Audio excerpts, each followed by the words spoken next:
So everybody's talking about these grass flap covers and everything. Well, I've always built ours. This is just one of the mowers that I've got at the house instead of the ones we actually got out in the field. But I use this one just to cut my own personal yard.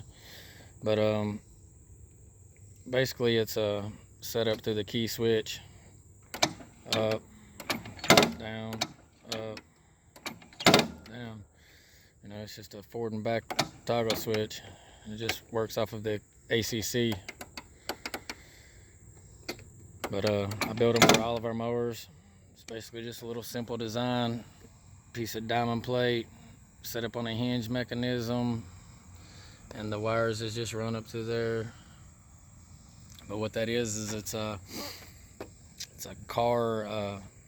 Actually, it's a well, I don't know exactly which one that came off of it. I get them at the junkyard for about 15 bucks. But it's a motor for the electronic windows, up and down on the electronic windows. But yeah, that's what we use. I build all of ours like that.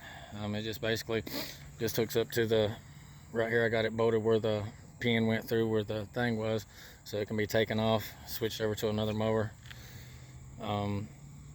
Most of them is basically the same design right there. The hinges, I just tapped out the place on the back, so I don't change out the factory settings on anything. So if I ever sell the mowers, you know, I can put them back to factory and get rid of them. But yeah, that's nothing more than a window motor. Hope this helps some of y'all save some money. I mean, you can build these things for less than 50 bucks if you've got a welder, a little bit of ingenuity. All right, y'all. Peace.